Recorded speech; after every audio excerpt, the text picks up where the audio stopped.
Om Namo Bhagavate Vasudevaya. Om Namo Bhagavate Vasudevaya. Om Namo Bhagavate Vasudevaya. So, welcome on the fourth session of this Journey of Self-Discovery course. So, as we know that in the first session, we kind of looked at how we can become actually happy. That was the first topic, and we saw there are several challenges. There are some real problems in our life: birth, death, old age, and disease. And then how we can get out of them is the actual intelligent way of looking at the perspective of our life. Then in the second session, we saw that, well, we looked at the different aspects of knowing God. We looked at the definition of God. Why do people believe in God? Why do people not believe in God? And in the third session, we looked at the scenario which is called as our real identity, who we are. So the conclusion was that we are not basically a junk of chemical matter. We are beyond something that, right? Beyond this dead matter, which is called as body. So we are, and then we concluded using several evidences, which is logical and science based on scriptures. Krishna also said in Bhagavad Gita that we are not this body, we are spirit soul. And then we also saw how we can live on the platform of soul, and what is the advantage of living on the platform of soul, how we can become actually happy. So in today's session, we will try and touch upon few aspects again associated. So this today's session more or less is overlapping with the second session, but in more detail, more depth. A lot of, I think some of you had some questions like what are demigods? Uh, what about other religions like Muslim religion, Christian religion, Buddhist religion, and so forth? What are they saying? If God is one, then why there are different religions and why they are fighting with each other and so forth? So we will try and address many of these, and if not, then you are free to ask questions, of course. So let me start the screen sharing, and then we can get going. Just a moment.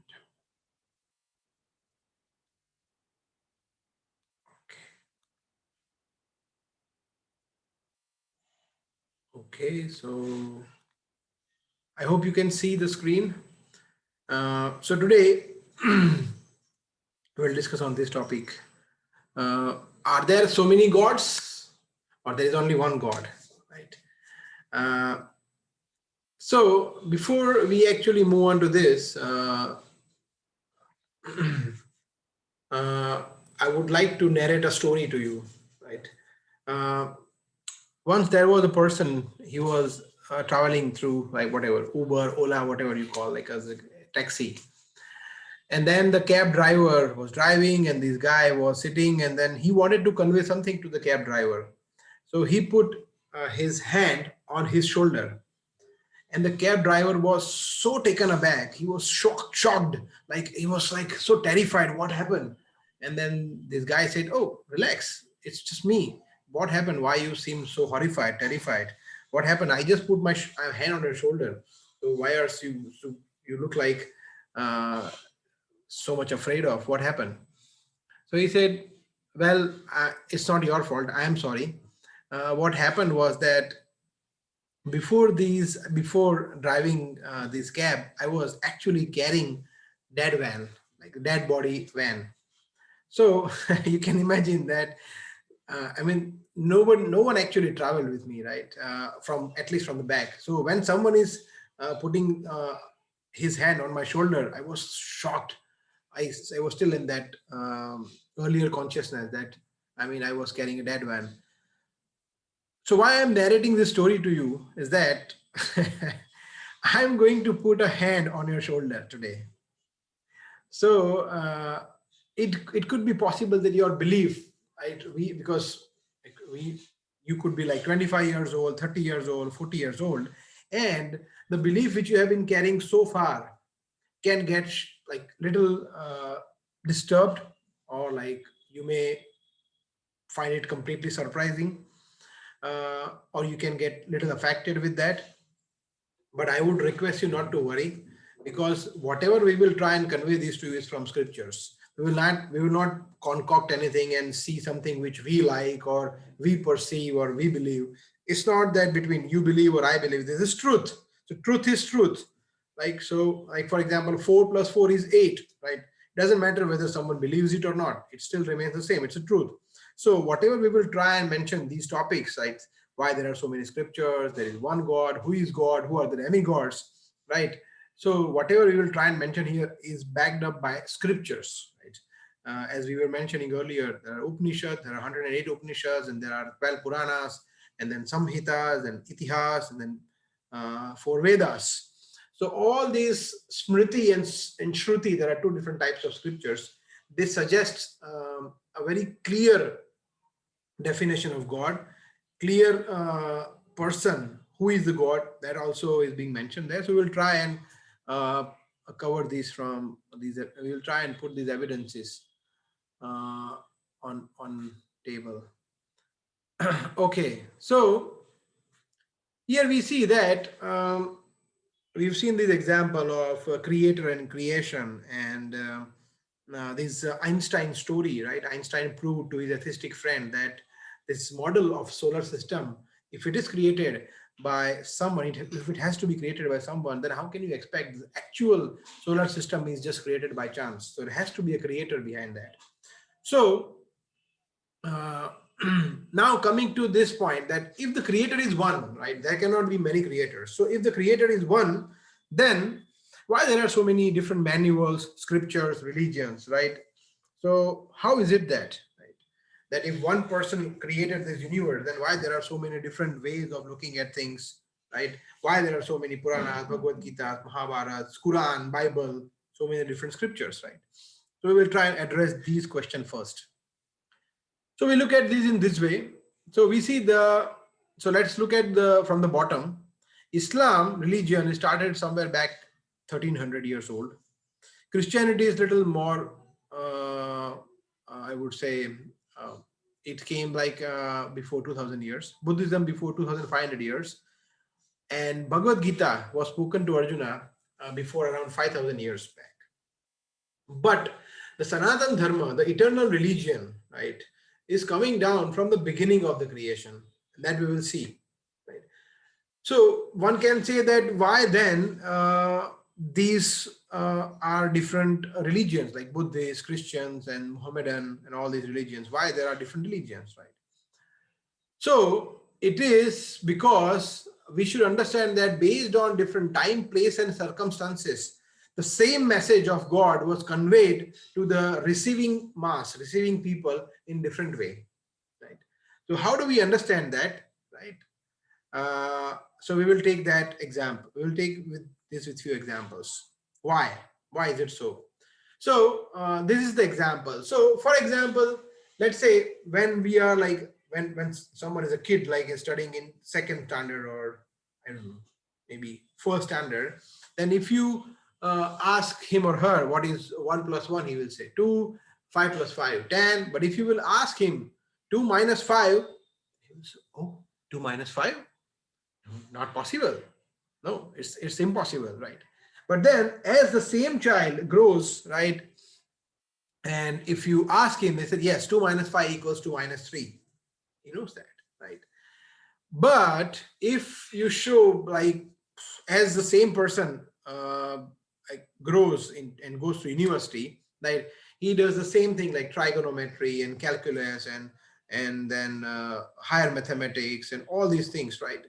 But if we show that to even this guy who is like maybe 10, 12 years old, he would still scratch his head that there is something which is completely insane, right? But it is not so, because the message was conveyed. 2 minus 5 is equal to minus 3 was not conveyed to a 5-year-old kid, because he is not ready for that.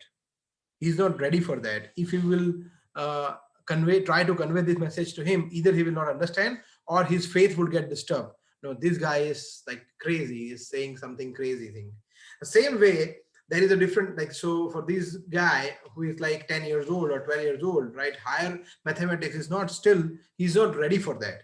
But when a person is in university, he knows everything. He knows that 2 minus 5 equals to 3. He knows higher mathematics. He knows simple mathematics, everything. Right.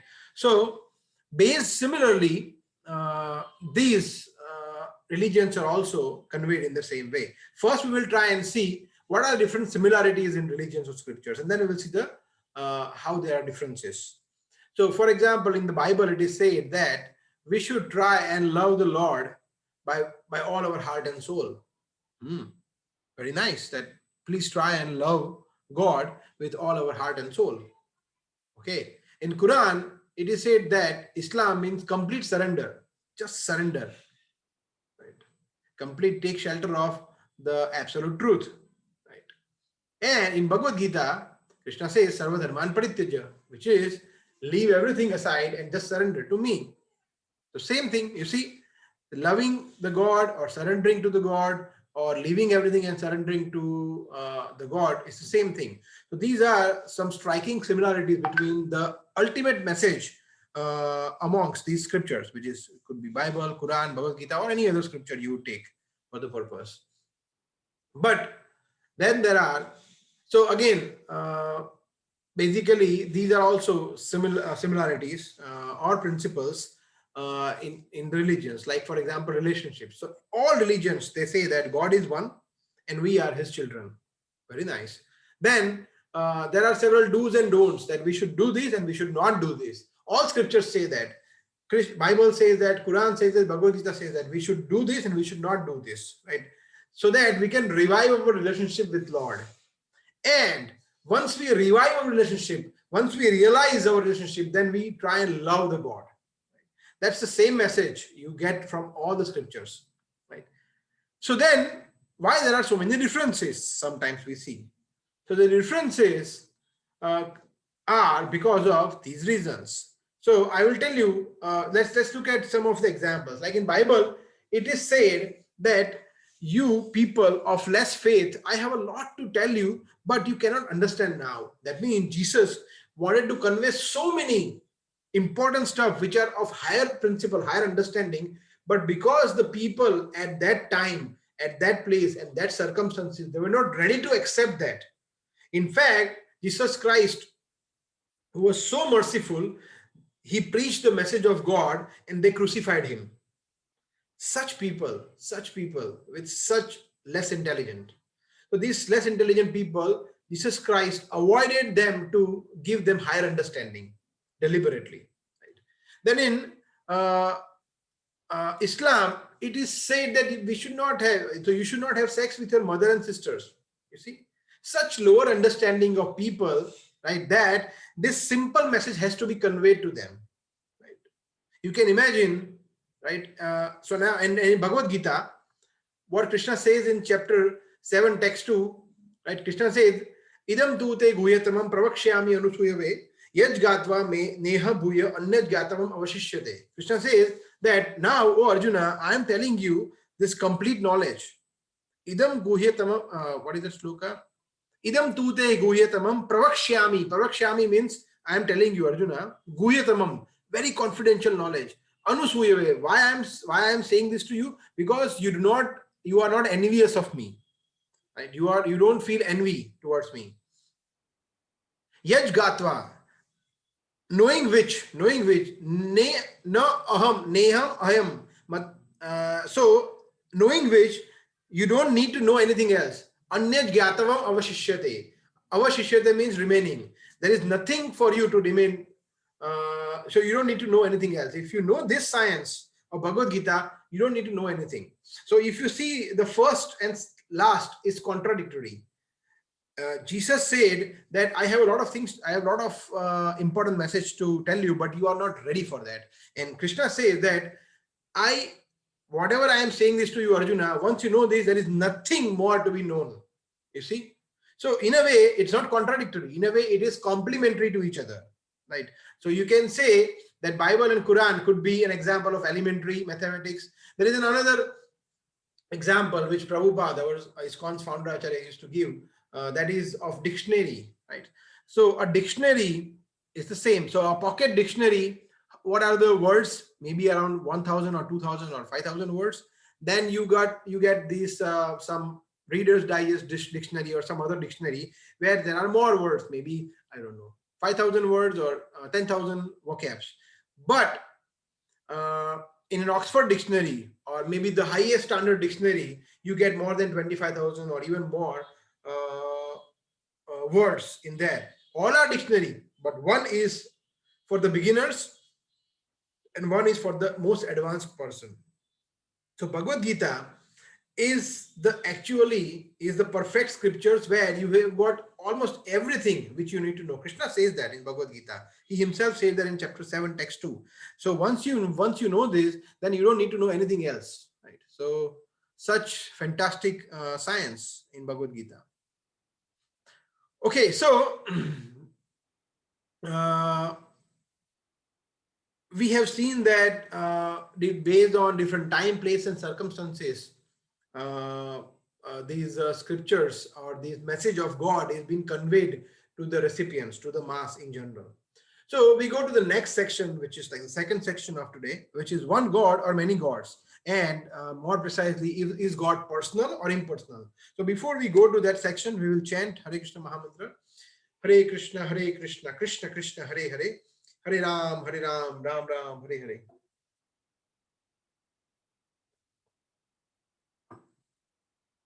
So, one God or so many gods, right? In sometimes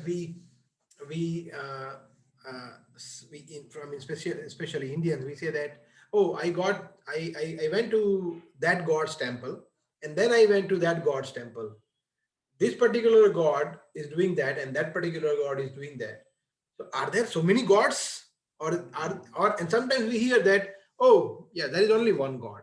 So why is this contradiction? We should be very clear about whether there is one God or there are so many gods, right? These questions comes to many of us minds. So let us try and understand this. So, and again, I'm not talking about just, the God of so-called Hindu religion. We're talking about all other religions, like including Jesus, Allah, whatever. So we'll try and see why there are different gods. So if we talk about sun, for example, then there are so many different names of sun, right? Like sun, Surya, Suraj, Bhaskar, Aditya, right? Divakar. There are so many different names of Surya or sun, but the entity is the same, right? But with different names. That we know very well, right? Similarly, same God with different names, right? For example, Bhagwan, we will try and see what Bhagwan means today. Then Paramatma, super soul. Allah means all powerful. Jehovah means all merciful. Rama means reservoir of pleasure. And Krishna means all attractive. The same God with different, when we express using different meanings of this, right? Then he is addressed in different way. Right? But the Krishna is the principle of all names, because Krishna, sometimes people ask, what does Krishna mean? So Krishna means all attractive, one who can attract anything and everything, right? That is Krishna. And Rama means reservoir of all pleasure, right? So that is the meaning of Rama. So all religions, they have the same essence. That's what we saw, that we should love the God with all our heart and soul. And we are here so that we can go back to the to the kingdom of God. We are all children of God, and our duty is to surrender to the Lord, and we should chant the holy names of the Lord. This is the general message which, if we closely analyze all scriptures, right, they all teach in principle these things, right? Okay, so conclusion is that there is only one God, creator with different names. There are so many names, right? That is the conclusion. But the point is that the names, like for example, Krishna. When Krishna steals butter, he is known as Makhan Chor. When Krishna comes in the form of son of Nanda Maharaj, he is called as Nandanandan or Devaki Nandan, right? For example, when Krishna resides in Dwarika, he is known as Dwarikadish. So basically, based on the pastime, based on the Leela of the Lord, right, like Sri Ramchandra, right, he and or Dasharathi, because he is the son of Dasharath Maharaj, or Ayodhya Naresh. So based on his pastimes, uh, Lord is known. But for us, it is not different. It's not the case, because we have names just for the sake of it, because we have to call someone, so we have to have name. Otherwise, the name of the Lord represent his or her qualities, and it has got deeper meaning. But for us, it is not like that. For example, someone can be very, very ugly, and his name still can be Sundar. You see, he's Sundar and he is so ugly. For example, there was one person and his name was Amar. Right? What does it mean? Amar. No, nobody is Amar. Nobody is eternal, right? Everyone is going to die, but his name is Amar, you see. So the name doesn't represent qualities, right? So that is something which we should understand. But with God, it's not like that, right? So now we come to this very important question, which many of people, many of us may have or may have heard from different people. Is God personal or impersonal? Does he have a form or he is formless? Hmm. Yeah. Sometimes we hear that no, God is just a light, it's Brahma Jyoti, and our sole purpose of this life is to merge into this Brahma Jyoti, into that light. Right? So these are some of the theories which people say. So what could be the arguments? Right. So we see that sun has got a form, right? But sunshine, it doesn't have a form. This is what we are talking about. So Lord has a form, but then when we talk about Lord effulgence, like sun's effulgence is sunshine. So it is true that Brahma Jyoti is coming from the Lord, but it is not the ultimate thing. Right? We will come to that in a while. How do we take that? How do we understand that? But in general, I would like to mention this in this way, that, for example, yes, government, Indian government is formless, right? Is impersonal, but the ministers are person. Right? But the government, if we talk about government, yeah, government doesn't have any form, right? It's just the government. But when we talk about different officers, yes, they have form, right? So government is nirakar, but the ministers, they have akar, right? The prime ministers and stuff like that, right? So creation, once there is a creation, then there has to be a creator, and creator has to be having some form, right? Some form, some shape, right? Like, for example, we have some form, right? You can see this is my hand and I can see that, right? And this is my shoulder, right? This is my body. So it's a form, right? I'm not formless. I'm not nirakar. There is an akar. There is a form. So if I have got form, this is question we should ask to ourselves, then how can our Supreme Father, God, not have a form? Very simple. Because my father had a form, his father had a form, my grandfather had a form, his father has a form, had a form. So if we go in that way, each of us, right? I mean, each of our forefathers, they also had some form. So how can the Supreme Father, God, cannot have a form? Very simple and very easy to understand. We can take some other examples as well. Many of us have realized that when we pray to Lord, when we pray to God, he actually hears our prayers, right? We have realized that sometimes we pray so intensely and then he helps, and then we thank him that thank you very much for listening to our prayers. So if he doesn't have form, if he doesn't have ears, how did he listen to us? Very simple, right? Very easy to understand. Then we also see that we go to temple, right? And we offer some flowers, we offer some bhoga, maybe some fruits, maybe some vegetables, some sweets we offer, and then the pujari offers to the Lord, maybe add some tulsi leaf, and then gives us back, right? That it becomes prasad, right? So what is that? If God doesn't eat, then how does it turn into prasadam? That means, and if he eats, that means he has to have senses. He has to have senses like us so that he can eat, right? So if it is formless, then he cannot eat. We see an example in Srimad Bhagavatam, there was an elephant named as Gajendra. So Gajendra was a very strong elephant, and then he somehow got into trouble, and the crocodile, there was one crocodile, he caught his leg in his mouth, and they were fighting with each other for years. But as we all know, crocodile is an aquatic animal, so he got stronger, and then elephant got weaker, and the elephant was getting weaker and weaker and weaker. And then at one point in time, he saw that I cannot now survive. So then, but he remembered his past memories, and what he did, there was one lotus flower in the pond where he was, or in the river where he was there. He took the lotus flower and he offered to the Lord. Right? You may have, some of you may have uh, heard this story before. So then he offered to the Lord, and immediately Lord Narayan came riding on Garuda, and through Sudarshan Chakra, he just cut the crocodile apart.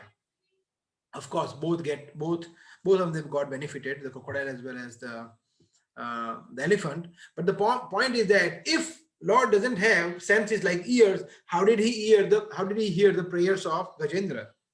So it is completely foolish to understand, or to foolish to assume that God doesn't have a form. In fact, Krishna says that in Bhagavad Gita. So okay, let's take one more example, and then we can. So yeah, and then there are so many places, like these are like excerpts from Quran and Bible. The eyes of the Lord, under his feet, inside of the finger of the God. So this all indicates that God has a form. He's personal. He's not impersonal, right? So in Quran it's been Allah's face, Allah's eyes, which clearly shows that the Supreme Lord is also a person. Okay, in Bhagavad Gita, what Krishna says, Patram pushpam phalam toyam yo me bhaktya prayachati tad aham bhaktiyu paratam ashnami prayatatmanaha. Krishna says, Patram pushpam phalam toyam. If someone gives me with love, bhaktya, with devotion, if someone gives me, patram means a tulsi leaf or some other leaf, pushpam, a flower, some fruits like phalam, and toyam means some water, some liquid, some milk or something else. If such simple things, if someone gives me, tad aham bhakti uparatam, with devotion, if someone offers me, ashnami means I eat. Wow. Krishna says, we see this beautiful picture where all the friends of Krishna, they are centered around Krishna. They are centered around, they're offering everything to Krishna. So they used to go and play with Krishna and go to tender the cows, right, in the forest of Vrindavan. And then once the calves and cows, they are grazing, right, then they sit, they play, and when they are tired, they take their lunch, right? And in their lunch, all of them, they ask Krishna, oh Krishna, today my mother got me this samosa, I got these kachoris for you, I got this rasgulla sandesh for you, I got these fruits for you, I got these mango juice for you. All these beautiful nice preparations for Krishna only, and Krishna eats. So God, who has a form, he actually eats, and we see that, right? When we go to temple also, we offer that, right? In fact, what Krishna says in Bhagavad Gita, Krishna says in 7th chapter, into text 24, Krishna says, Vyaktam vyaktimapannam manyante mam abodhaya. Avyaktam vyaktimapannam. Right? Krishna says, those who think that I am formless, nirakar, they are abuddhaya. They are less intelligent. In fact, they are not intelligent, not less. They are completely they are fools. So fools, they think that I am formless. Param bhava majananto mam bhutam aveshwaram. They do not know my supreme nature. Krishna says that. They think that I am formless and now I have accepted this form. No, that is not true. Krishna says, I have an eternal form. So that's something which we have to understand. So our conclusion is that God is a person, is not formless. Okay, so we go to the next section. Before that, we chant again. Hare Krishna, Krishna Krishna, Hare Hare, Hare Ram, Ram Ram, Hare Hare. So there is only one God, and God is a person. Now let us look at who is God. Who is God? So what scriptures say about God? there are three aspects of God. First is Brahma, second is Paramatma, and third is Bhagavan. This is the shloka from Bhagavatam. It is said, Vadanti tattva vidam yad jnanam advayam brahmeti paramatmeti bhagwan iti shabdayate. So it is said in Srimad Bhagavatam that absolute truth can be realized in three different ways. First is Brahma, second is Paramatma, and third is Bhagavan. So how to understand that? So as we were speaking, that the Lord's effulgence, the glaring effulgence, right, the light which is coming from Lord's body can be considered as Brahma Jyoti. That is the lowest understanding of God, that God is that light. That is the lowest understanding. Second is Paramatma, where we understand that no, God is actually localized as a Paramatma within our body. That is the little higher understanding, but it is not still the perfect understanding. Perfect understanding is that Lord or the God or absolute truth is a person. He has got a form and he has got his own abode. He has got his place to live, a spiritual world, and uh, then he expands himself as Paramatma, and his own bodily effulgence is known as Brahma Jyoti. So this is the perfect understanding of God, right? But it, like, so for example, when we talk about localized understanding of Lord, like Paramatma, at the same time we should also understand that Bhagavan or Lord is present everywhere. For example, when Hiranyakashipu, this is again in 7th canto of Srimad Bhagavatam, the stories come, which I think most of you know, Prahlad Maharaj and Hiranyakashipu. So Hiranyakashipu, when he asked Prahlad Maharaj that where is your God? You're talking about God, Vishnu, where is Vishnu? So Prahlad Maharaj said, where he is not. You should ask where he is not. He is everywhere. And then of course we know that Hiranyakashipu said, oh, he is there in this pole. Yeah, I said, yeah, of course he is there. Prahlad Maharaj said, and then there was a big smash over that pole, and then Lord Nrsimhadev came, right, to rescue his devotee Prahlad Maharaj. So in localized Paramatma form, in form of Chaturbhuj Narayan, right, Paramatma stays in everyone's heart. Krishna says that in Bhagavad Gita also at multiple places, right? So this is how it is in terms of understanding of God. So Krishna fits into the definition of God. So first we have seen the definition, which is Supreme Source, Supreme Proprietor, Supreme Enjoyer, and Supreme Controller, SPEC. That we already saw that, I think before also we saw that. So, and then there are 6 opulences of Bhagavan, which we will see in the next coming slides, right? So the point is that Krishna is God, which is proven by all the scriptures, right?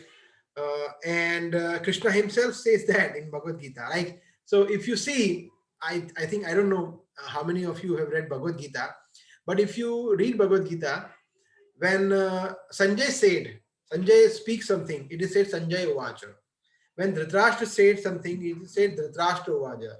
When Arjun said something, it is written as Arjuna Uvacha. But when Krishna said something, it is said that what is written? No, it is not written Krishna Uvacha. It is written Shri Bhagwan Uvacha. See, Vyasadeva is indirectly explaining to us that he is Shri Bhagwan. He is the Supreme Lord. And Krishna says there are multiple places. We have seen some of them in this definition of SPEC in session 2, but we will see that in today's session as well. So as I was speaking about these 3 aspects of God, I would like to give one more example. There was one village, and in that village, there were a few people. And there was one new train station which was built in that village. So everyone was excited. Yeah, we will go and see how does a train look like. So they all went to see a train. It was already dark night in the evening. So there many of them, they saw the train coming from far distance with, of course, the headlight of the engine. And they said, oh, we saw the train, and they just went off. So that means they understood that train means some light, which is coming from far distance, that is train. So it's not incorrect, but it is a very low understanding of Lord. So those who think that Lord is Brahma Jyoti, they are not incorrect, but it is the lowest understanding of God. But some of them, they stayed there, the villagers. They said, no, let us see. Let us look and see what is in there in train. So they looked, and the train reached the train, was passing through the platform. They was about to reach. Said, oh, there are different bogies in the train. Oh, this is this bogie, and this is this second AC and third AC, and then there is a general, and there is an engine. Okay, understood. They went off. So is this the real understanding? Well, in a way, yes, but still not perfect understanding. But some of them, they were really intelligent. They stayed. When the train stopped at the platform, they went inside the train. Then they saw, okay, there is an upper berth, lower berth, then there is a pantry car, then there is an engine, and there is some staircase from which we can get into there. And then there are toilets there, and there are so many things. There are windows there, there is an emergency exit and everything. This is the perfect, complete understanding of train. So Brahma is the lowest understanding. Paramatma is some intermediate understanding of God. But Bhagwan, considering Krishna is the supreme personality of Godhead, the Param Bhagwan is the highest understanding of God that we all have to understand. So let us look at the second definition of God. So first definition we've already seen: supreme source, proprietor, enjoyer, and controller.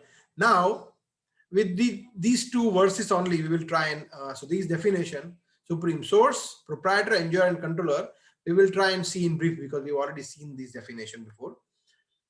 So in chapter 10, text 8, Krishna says, Aham sarvasva prabhavo matta sarvam pravartate. Krishna says, I am the source of all spiritual and material worlds, and everything emanates from me. Wow. What Krishna says, you see? Aham sarvasva prabhavo. Sarvasva means everything. I am the source of everything, whatever you see. Material world, spiritual world, everything is coming from me. And matta sarvam pravartate. Everything is coming from me. So that's what Krishna says. Okay, what does Lord Brahma say? Brahmaji says, Ishvara Parama Krishna Satchidananda Vigraha Anadiradir Govinda Sarva Karana Karanam. He says, Krishna is the Param Ishvara, supreme personality of Godhead. And he has got an internal spiritual body. Satchidananda Vigraha. Anadiradir Govinda. And he is the origin of all, but he doesn't have any other origin.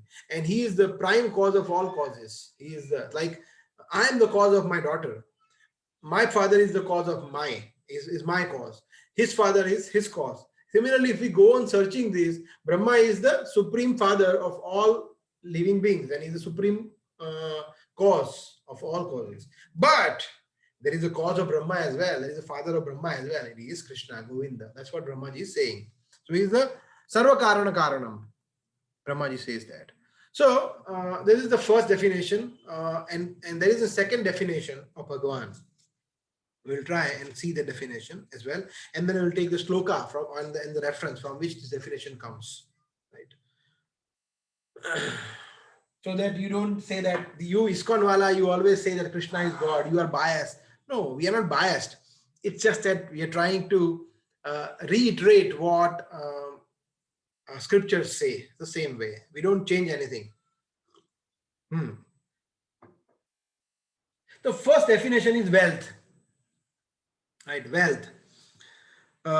Like for example, if anyone is famous, like this Mr. Ambani, anyone is famous, anyone is wealthy, he becomes famous, and everyone wants to be in relationship with him. Right, he is very famous. Right, so wealth is an opulence, first opulence. So anyone who is wealthy, he attracts everyone. Right, we all know this, whether he's a sports star, film star, businessman, whatsoever. So, and who is Krishna? Well, Krishna is Lakshmipati. Krishna is Lakshmipati. So who can be richer than Krishna? Who can be more opulent than Krishna? You see, he has got all the riches of the, like this particular person may have got few billions of dollars or few crores of rupees as his net worth. But who can say, I have got all the money, whatever money is there in the entire universe, these all are mine. Right? Only Krishna can say that, because he is Lakshmipati. So This is the first opulence or first definition where Krishna fits into this definition. Second definition, you see strength. Strength. This is the second opulence. Now you see this gentleman is hardly lifting some weight of maybe 200 kilograms or 400 kilograms, you see. And you look at so much strength, so much strain comes to his face. You look at his face. It's like really, really terrible, right? He's really, really feeling extremely difficult to lift this, right? Now look at this picture. Krishna lifting a mountain, right? And not with two hands, just with one hand, not with one hand, one finger, not with one finger, on the nail of the, like the nail of the left hand finger, you see? That is strength. You see? That is strength. And you look at this face, he seems like extremely tired, extremely upset, frustrated, and he's looking very, very difficult for him to lift this. And you see this Krishna smiling. And for how much time, how long he can lift this? Maybe for a few seconds, 10, 15 seconds. And Krishna lifted these for 7 days and 7 nights. Now this is strength. This is called a strength. This is God, you see? This is God. Okay, third opulence.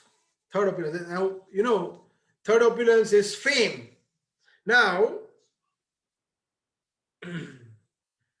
we know this Mr. Obama, right? So where is Obama now? He was very famous. Right? He was president of the richest nation, of the richest country, right? Now where is he now? Who knows him? No one talks about him. That is fame. The fame could last for a few years, right? But you see Krishna, wow. Krishna is glorified anywhere and everywhere. And he is famous for all the activities, all the pastimes he has done, right? Even atheists are busy in proving that there is no God, but they still talk about God, right? You see? So in that way, God is famous everywhere. 5,000 years back, he came, Krishna appeared, and people are still worshipping him, right? We should just think, show me one example of one cricketer, one politician, one film star, one businessman who is being adored, worshipped for 500 years, 300 years. Not even a single one.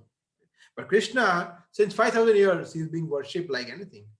This is fame, right? Okay. Next is beauty. Beauty, right?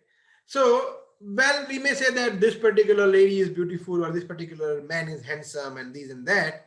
But what to speak about beauty of Krishna? Right? He is Madan Mohan. He even attracts the Cupid. Okay? Kamdev, he even attracts the Kamdev. Everyone is attracted by Kam. And Krishna attracts Kamdev. You see? Right. So, the most beautiful. Krishna is the most beautiful we can ever imagine. Right. Once we have our heart fixed on Krishna, our mind fixed on Krishna, right? Then there is nothing in this entire world, right? Can allure us. Right. Everything will become so dull. Right. So that is our goal. We are actually hoping that we come to this point. There was one nice story. Srila Prabhupada, our founder Acharya, when he was being welcomed at an airport by one of a few disciples. One disciple was very new. So he saw one beautiful lady on the airport, and he was just staring at her, right from the time when she appeared to the time she disappeared. So he was staring at her for quite some time.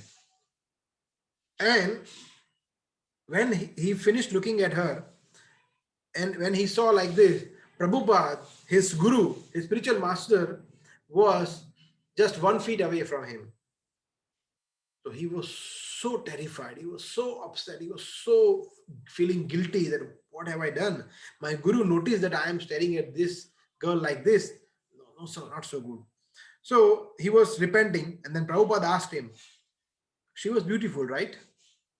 And then he was shocked. What is he saying? So he cannot say that yes, and he cannot say no also. So he didn't say anything. And Prabhupada said then, just imagine if she is so beautiful, just imagine Krishna who made her. How beautiful Krishna would be. That is consciousness. That is what we should aim for. That we should not be after this so-called material beauty. If we look at Krishna's beauty, if we go and see the deity in a temple, if we see the murti, so beautiful Krishna is, then if we get attracted to that particular form of Krishna, nothing in these three worlds can attract us. Right? So Krishna has got this appearance of beauty as well. He's the most beautiful. Right? That's the fourth opulence. Fifth is knowledge. Anyone who is in knowledge, yes, he attracts everyone, right? Now, what to speak of Krishna? See, 700 slokas only 700 verses. 45 minutes Krishna took, a little less than 45 minutes Krishna took to explain the message of Bhagavad Gita to Arjuna. 45 minutes, 700 slokas, right? Krishna spoke maybe around 500 slokas of them. But this Bhagavad Gita, we cannot even understand in our entire lifetime. And if we just live onto the principle of Bhagavad Gita, our entire life can change. And this Bhagavad Gita is being taught in IIMs and IITs and management institutions and corporates and management gurus and whatnot. Right? So, who can be more knowledgeable than Krishna? You see, there's a story from Mahabharata, Bhagavad Gita, during the war. Jayadratha, right? Jayadratha, when Arjuna was after killing Jayadratha, because Arjuna took this promise that I would kill Jayadratha, otherwise I would just commit suicide, right? So if Jayadratha will see the sunset, then I will commit suicide.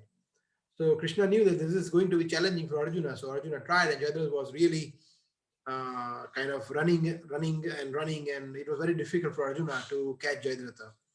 So Arjuna knew the heart, Krishna knew the heart of Arjuna.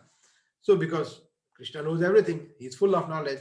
So what he did, he gave a signal to sun, and sun set for maybe a moment.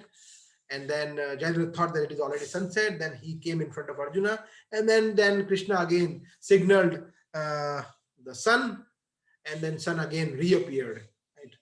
And then Krishna said to Arjuna that it is still sun is still there. Jayadratha is there. You can go ahead and shoot him. And Arjuna shot the arrow, and Jayadratha was killed. So this is how Arjuna knows the heart of his Krishna knows the heart of his devotees. Right. So Krishna is in full knowledge, of course. So many philosophers, scientists, they all read Bhagavad Gita. Like Gandhiji, right? Gandhiji, he used to read Bhagavad Gita, and he has said that whenever I get upset, so many thoughts come to my mind, I read Bhagavad Gita and I attain peace. Right? He said that. So Bhagavad Gita is a summary study of all Shastras. If we don't read all Shastras, all Vedas and these and that, but if we just study Bhagavad Gita, everything is covered in that. As Krishna said, idam tuje guhyatam pravakshami anusuyave. Right? And if you know this, then you don't need to read anything else. Right? Krishna said that. So full of knowledge, Krishna. And the last one is renunciation, tyag. Right? So renunciation is again a good quality which attracts people. Like Gandhiji was really loved by millions because he was famous for renunciation. He didn't have any attachment for anything. He was just completely absorbed for the freedom of the nation, right? So he was famous for renunciation.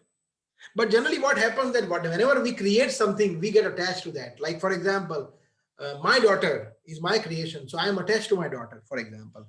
Or my office, my business, my car, right? My phone, I am attached because it is mine, right? But Krishna, the entire universe is Krishna's. You see?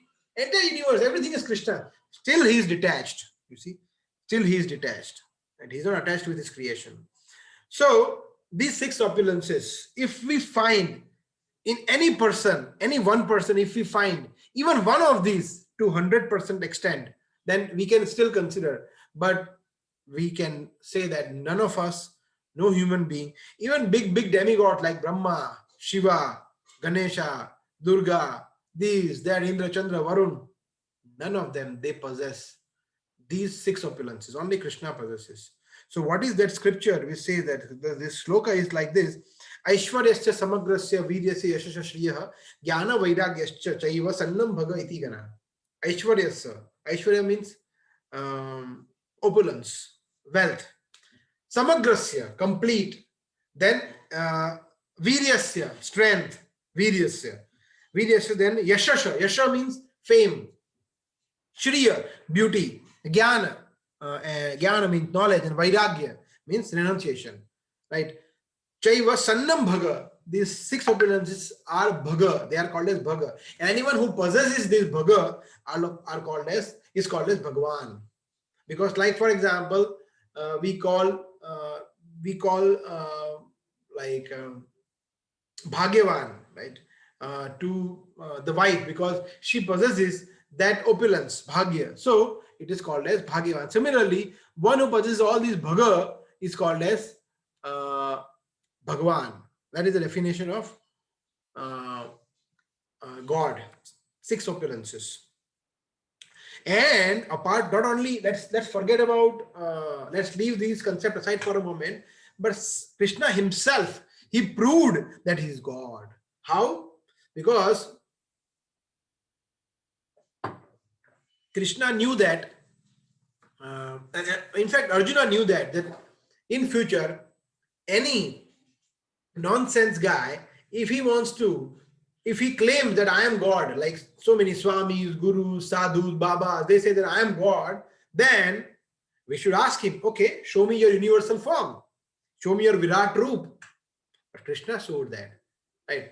But none of us so-called these people, they can show this. But Krishna showed that, right? Where there is a great description in the 11th chapter, which is universal form, Virat Roop in Bhagavad Gita, where you can see Arjuna saw Brahma, Shiva, all the demigods, all the time, Prakriti, these, that, everything in single moment, in single place. And that is universal form. And also Krishna showed this to Mother Yashoda. He showed entire universe in his belly. Right. So this Leela also, I think we know. So the point is that Krishna proved that he is God. You see.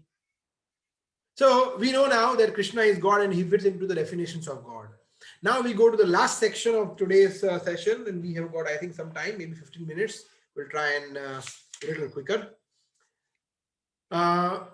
Before that, we will chant again. Hare Krishna, Krishna Krishna, Hare Hare, Hare Ram, Ram Ram, Hare Hare. Who are the demigods? Right? If Krishna is that one God, and who are these demigods? Right? This is the question which we may have. Right?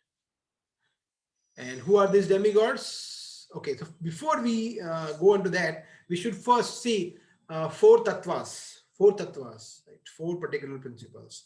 First is 4S, super soul, Vishnu tattva.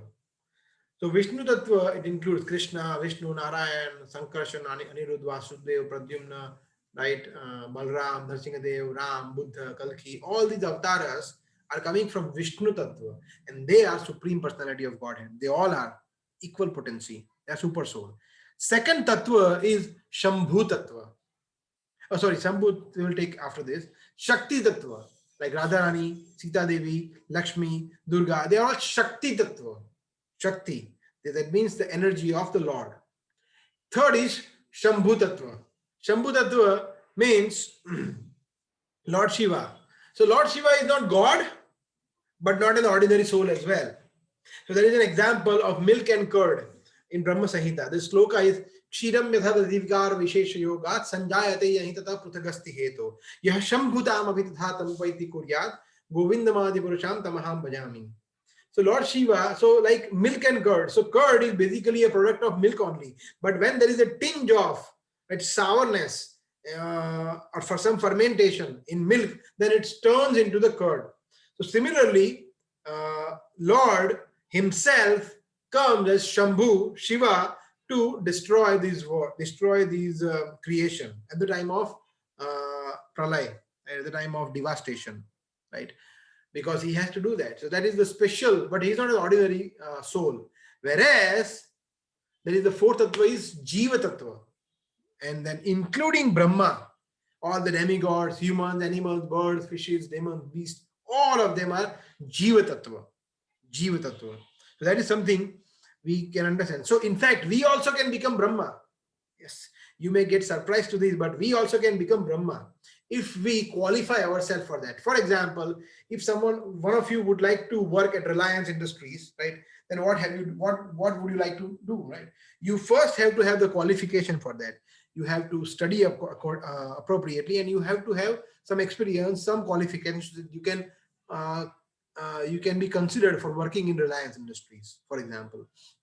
Similarly, in order to become Brahma, we have to work accordingly in this life. Right?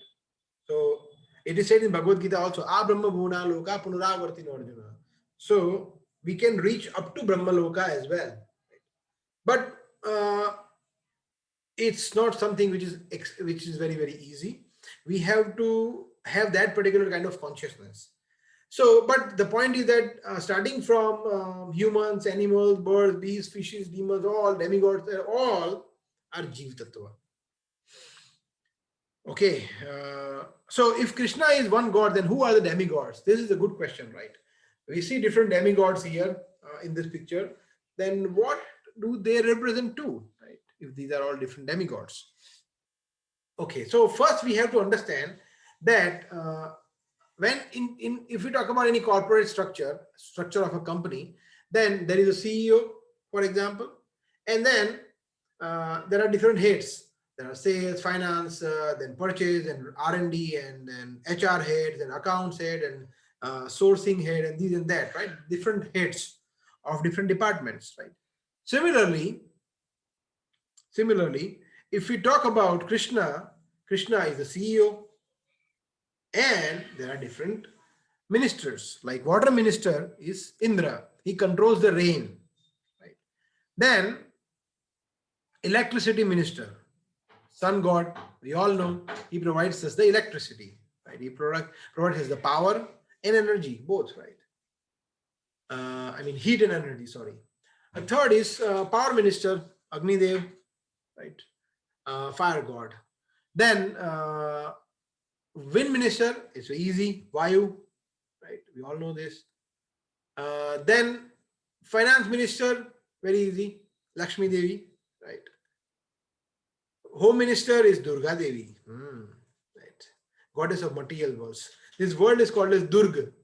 Durga means where it is extremely difficult to overcome. Du means very, very difficult, and Ga means to go. To go from here to the actual spiritual world is extremely difficult. So this world is known as Durga, and the demigod, right, or goddess which controls this is called as Durga, right? Durga Devi.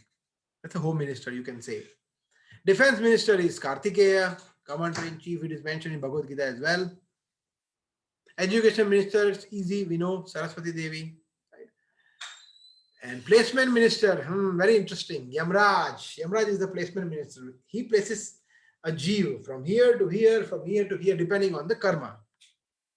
Right? Okay, construction minister, Brahma. He is the original creator of all the universe. Under Krishna's instruction, he's creating all these things. So the point is that these are different demigods and their tattva. Right? So we should know that we should know them clearly, distinguishing them from the Lord. Now let us look at some of the FAQs on God and demigods in next 10 minutes. I think we have.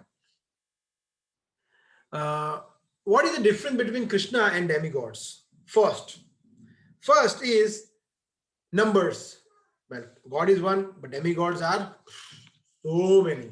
In fact, 33 crores, right?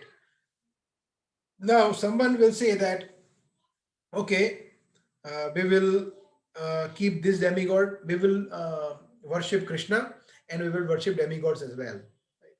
Well, that is not going to work, because you cannot satisfy all of them. There are 33 crores. How many of you will you worship? Instead, let us worship the only one, who is God. Now you can say, but why? How? For example, the example could be that it is said in Bhagavatam that it is said in Bhagavatam that there is a plant, and if you would like to grow that plant, right, will you water the root or will you water the individual parts of the plant, like flower, fruit, leaves, branches? No, we will just pour the water on the root. So Krishna is that root. If we pour water on the root, then automatically all the plant, different parts of the different plants will flourish. So if we satisfy just Krishna, automatically everyone will be satisfied. And we don't need to separately look after different animals. This is one example. Second example is that there was one big Pandal program, and in the Pandal program, all the ministers of different states were invited, right? The ministers of Madhya Pradesh, ministers of Gujarat, and then chief minister of Haryana, chief minister of this, that. They were all invited.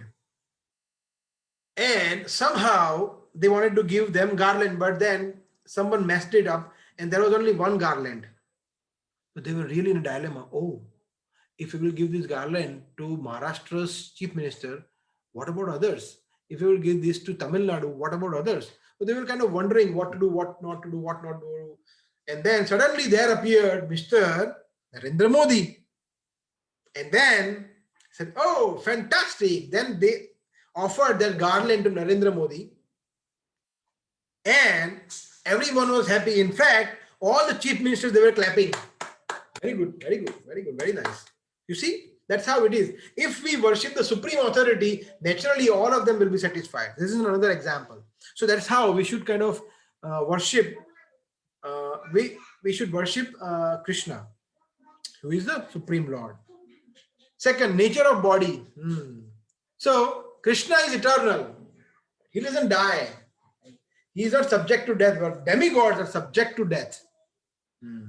Subject to death. So we should try and understand this in this way. So like Hiranyakashipu, when Hiranyakashipu was doing tapasya, was great penances, and then he was, and he actually satisfied Brahma, and Brahma appeared there, and Hiranyakashipu said, and Brahma said, okay, what do you want? And Hiranyakashipu said that I want to be eternal, I want to be immortal. And Brahma said, oh, that I cannot give. Even I have to die. So how can I give this to you? Because you can ask me something which I can give you. Ask me something which I can give you.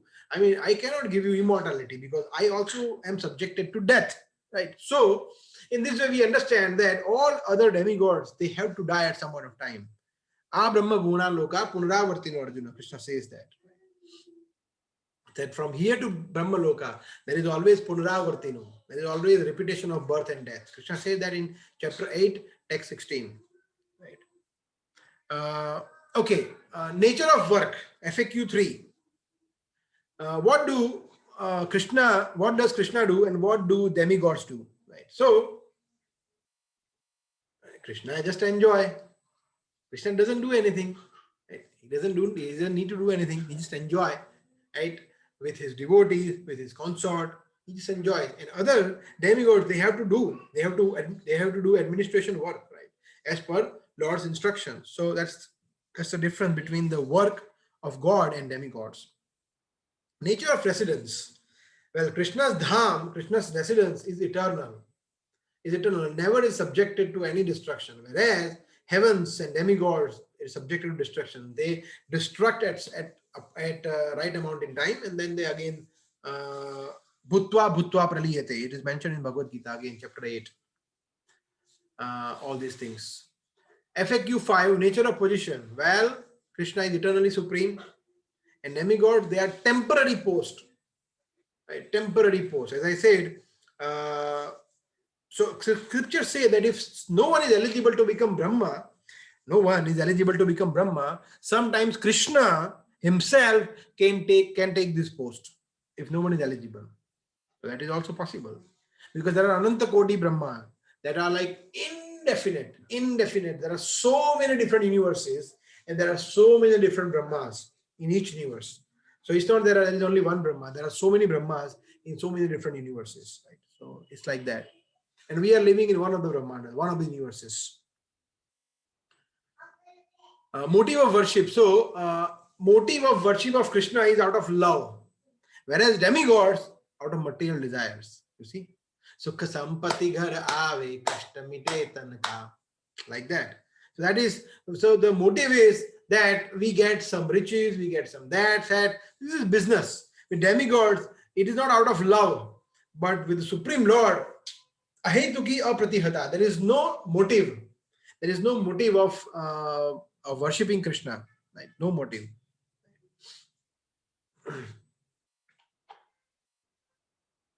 Next is fruits of worship. This is also mentioned in chapter 7. Yes, chapter 7.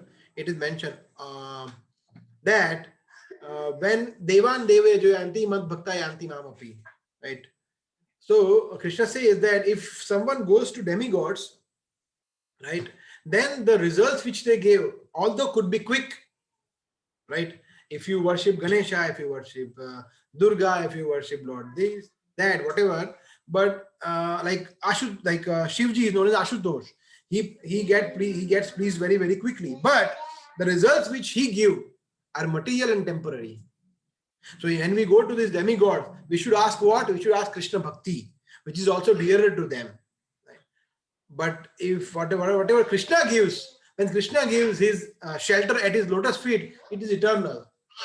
Yet gatvana nivartante tad dhama paramamama. Then we don't return to into this material world.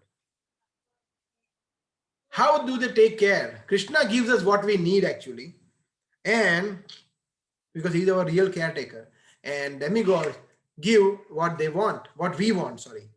So that's how it is.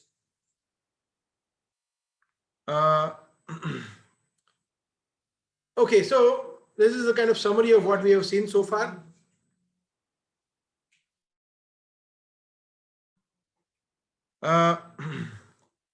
And now let us look at the final slides.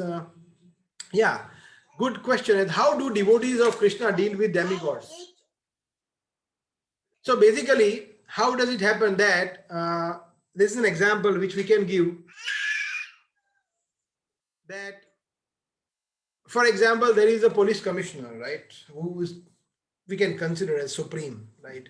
So we respect police commissioner, but does it mean that we disrespect the police constable? No. We also respect. Why? Because we respect that he's also serving the police commissioner or the government or the police or the criminal department, right? He's serving. So we respect both. So even the devotee of the Lord, he doesn't disrespect even an animal. How can he disrespect demigods who are also Vaishnavas, who are also the devotees of the Lord? So it's not that we are devotees of Krishna, we will never ever go to any demigods. No, we don't. We know that what is the position of demigod and what is the position of God, but it doesn't mean that we disrespect demigods. We give them enough respect and enough so we respect them a lot, but we don't worship them as God. That's the difference. Okay, the next question is, can anyone become God? Now, this is the interesting point. Can anyone become God?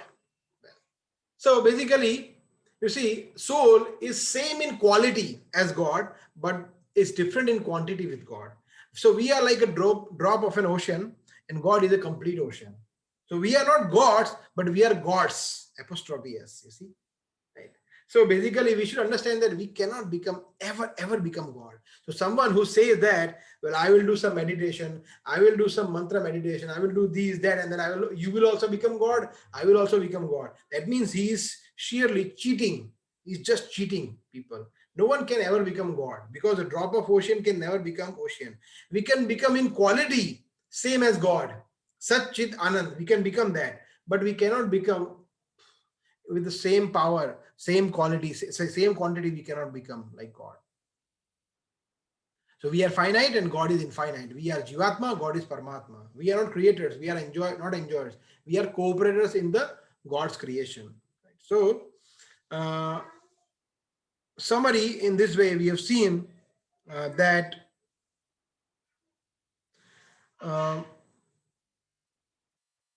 what is the what are like scriptures. There is one God, Krishna is that one God, and what are demigods, right? So we should be thankful that somehow or other we are sitting here, and it is an opportunity to understand Krishna and love him, right? So that's an opportunity that we can understand based on scriptures.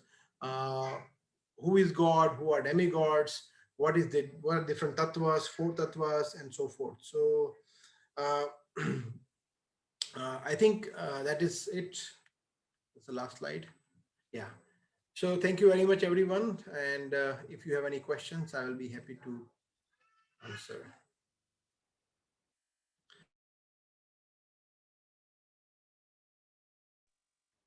Okay, so any questions coming in the chat box? Let me check.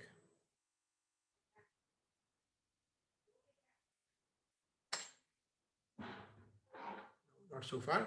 So anyone would like to ask any question?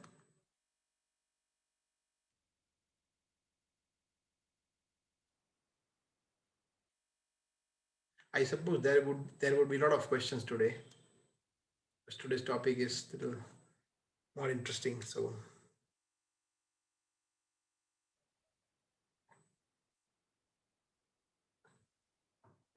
okay, any questions? I mean, you can ask questions directly. You can unmute yourself. आप हिंदी में भी प्रश्न पूछ सकते हैं.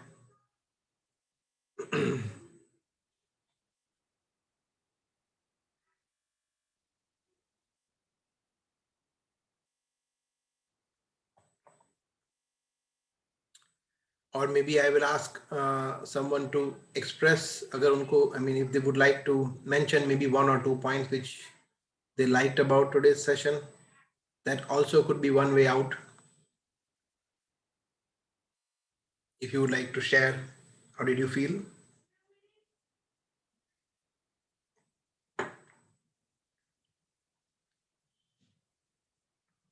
Okay, so question coming.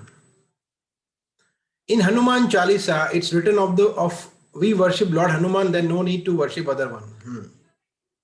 So, as I said, it could. So basically, we need to first understand that. So specifically for this example, I'm not talking about this example. Hanuman Chalisa, I'm not. So don't consider this answer for Hanuman Chalisa, but we should first understand that we should only refer to scriptures written by God or God's representative, right? First of all. Now, Hanuman Chalisa, or for that matter, any prayers which we take, right? We should also weigh it hand in hand with other scriptures. So, for example, in Bhagavad Gita, it is said that I am the source of everything. I am the Lord of all three worlds, which Krishna says, right? Even Lord Hanuman, right? I mean, even Hanumanji, right, is, as I was saying in the, I think, first lecture, is the best example of a devotee serving the Lord in the service mode, right? Best example, Dasya Bhakti. It is called as Dasya Bhakti, the devotional life, devotion in the mood of servant.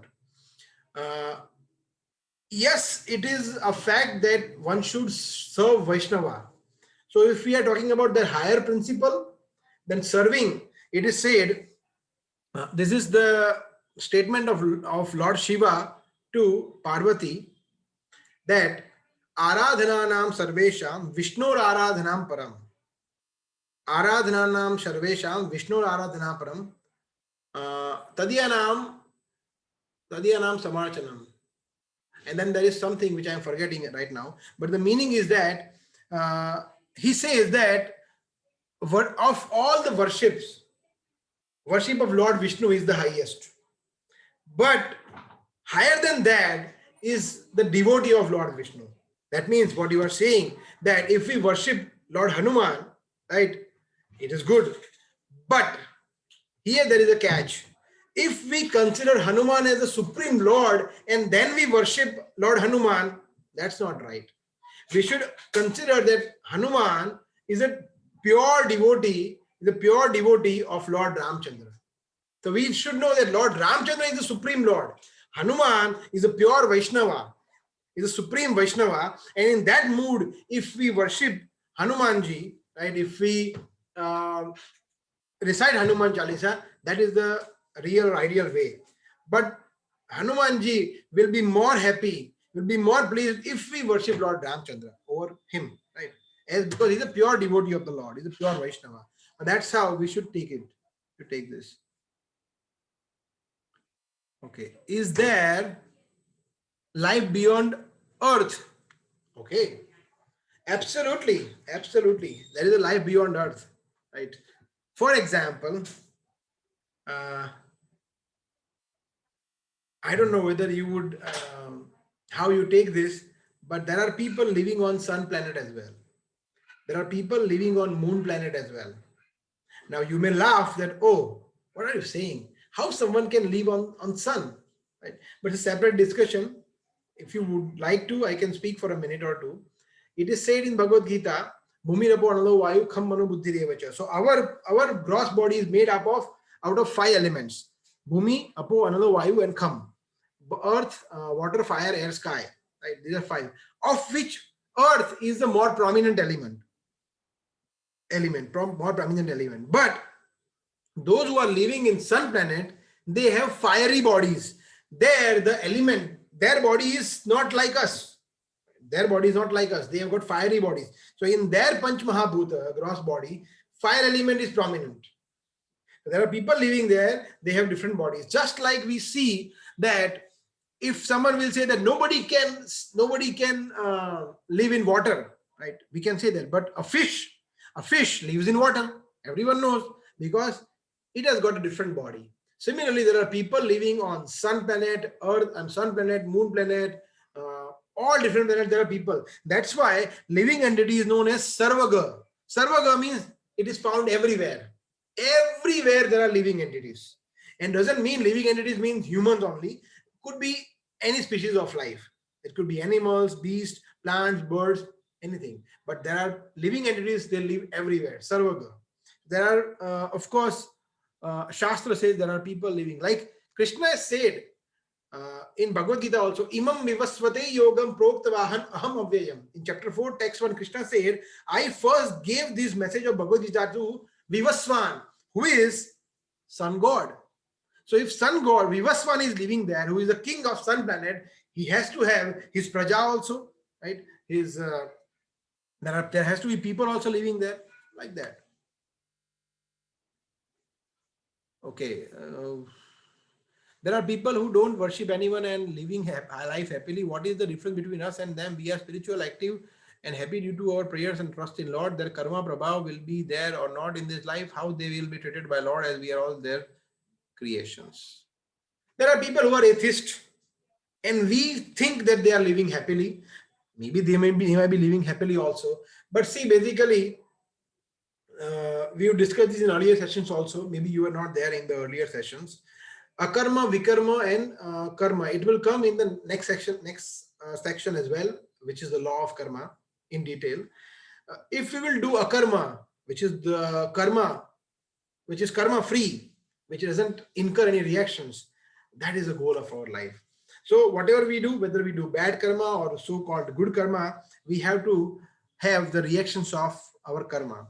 So if people would not believe in God, and if they will start doing anything and everything, then karma will come, and in next life they have to get the reactions. So like that. So the better is to believe in the Lord and to serve the Lord and to be free from karma.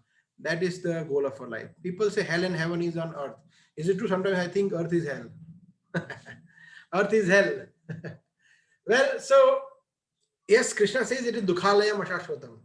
It is full of miseries. All this material world, not only earth, but the entire planet, Bhulok, Swarglok, Janalok, everything is dukhalayam ashashvatam. Material world is full of miseries. And which are these 4 miseries? We know Janma, Mrityu, Jara, and Vyadhi.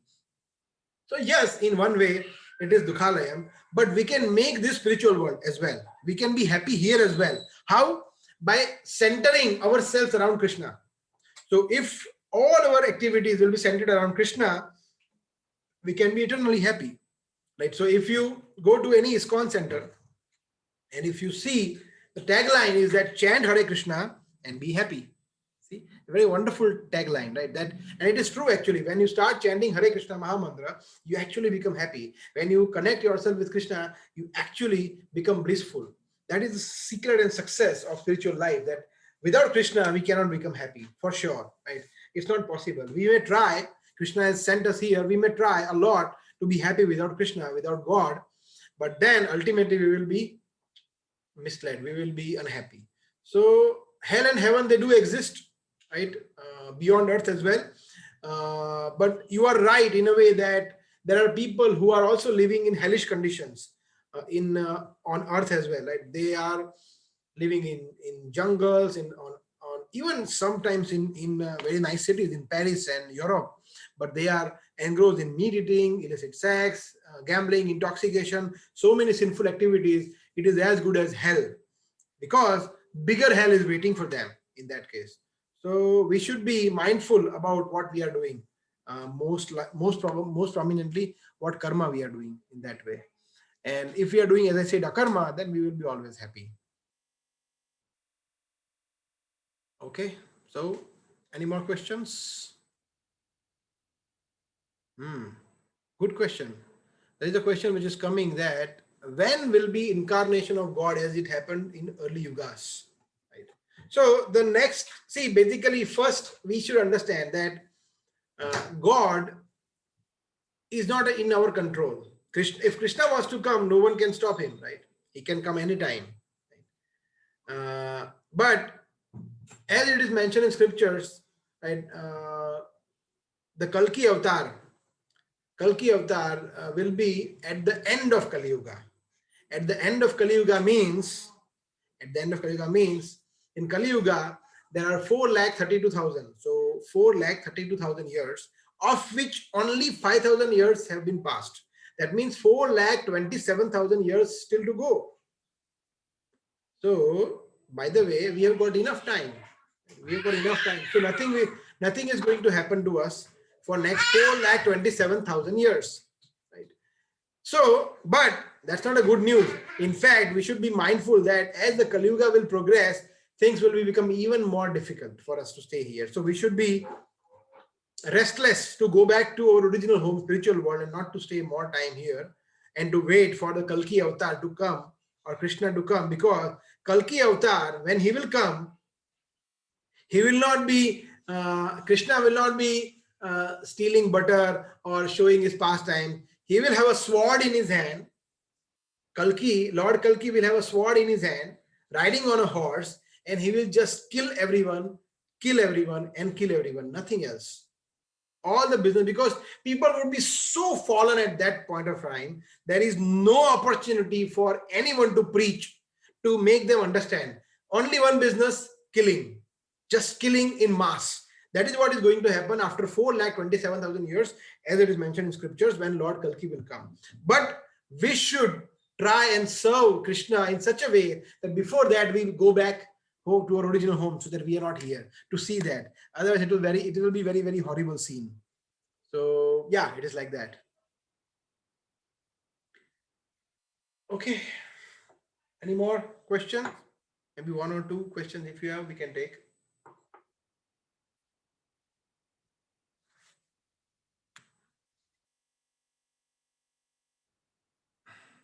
Okay, I guess no questions. So Lal Peshwani, Vanshaj Vadwan, Rahul, Gayatri, Shashank Prabhu, Deepak Prabhu, Akash, Ankita, Upasna, Pooja, Arun, Kaustav, Preeti, Kiran, Sukanya, Mohit, Santosh, Rohit, Naveen, Saujal, Kanchan, Deval Kumar. So all thank you very much.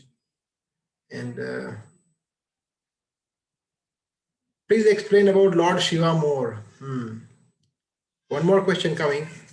Okay, and I think this is the last question, and then we will take a rest.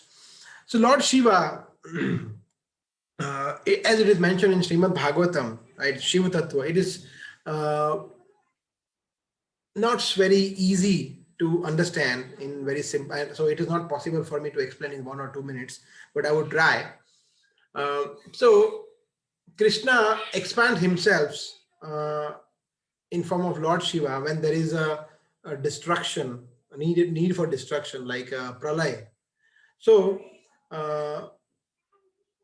as we all know that for creating anything, we need a lot of passion, right? Rajogun, right? So Brahma, Lord Brahma, he represents that like Rajogun, and Lord Shiva, because if you would like to destroy anything, we need a lot of Tamogun, right? Tamogun, ignorance.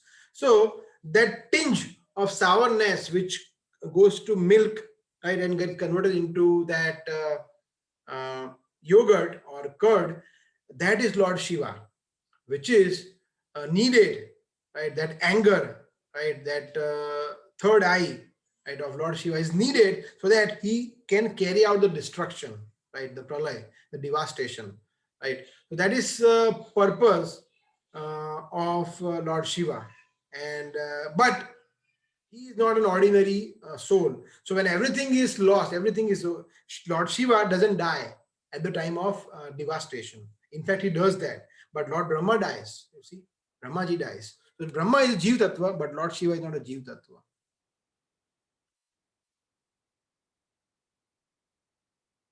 Will Krishna and Hanuman will destroy the earth with Ram's weapon, which is buried? Okay, this is something which is new. I am hearing from Vihan, age 12. So Vihan Prabhu, basically nothing is going to happen. So don't worry. Krishna is not so cruel. God is not so cruel that he will destroy his own creation, right? In fact, Krishna uh, wants us that we all worship him, engage in his bhakti, and go back to play with him. Like if you would like to play with your friends, the way you are playing with your friends, if you would like to play with Krishna, right, Bhagavan Krishna, you can do that. So for that, you have to chant Hare Krishna Mahamantra, read Bhagavad Gita, and have Krishna Prasadam, and very simple. That's it. So if you do that consistently in your life throughout, then next life you will be with Krishna. That is Krishna's guarantee in Bhagavad Gita. So it is as simple as that. So nothing is going to happen to this world. As I said, the world will get destroyed only after 4,27,000 years, which is still quite a long time. So nothing is going to happen immediately, like 2020 or 2025 or 2030. Nothing is going to happen. So don't worry about that. Okay, so I think that's it. So any question now from anyone? If any other planets people are living, then why we are not getting any proof of that? Good. So say basically, I don't know whether you attended that session or not, Mataji, that we mentioned that we are so imperfect in our senses that we do not know, right? Our senses are imperfect. So if with this senses, if we want proof, pratyaksha praman, not possible. We have to believe Shastra. We have to read from authority. We have to learn from authorities. That is the right way of getting knowledge. So if for example, Apollo went to moon, right, and cheated us that okay, we went to moon and there is nothing on moon, and we believe that, that is our foolishness if you want to believe that, right? And if Krishna says that there is a life on planet sun, if there is a life on planet moon, if Krishna says that, and if we don't believe that, that is our foolishness again, right? So we have to believe what Shastra says, right? Shastra says that if we believe that, then it is that. And even if we believe, because scientists and philosophers also they just claim, and who knows if NASA went to moon or not?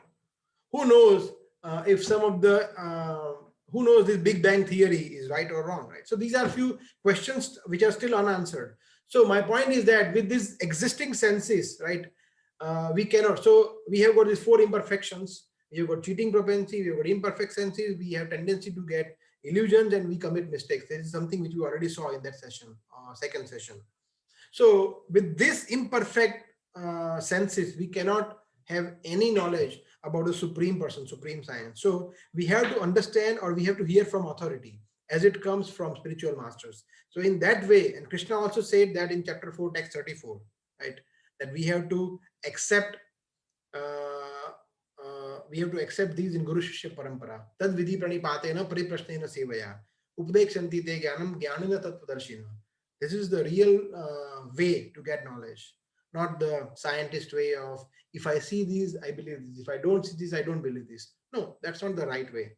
That's not the way. Okay, so I think that's it. There are no more questions.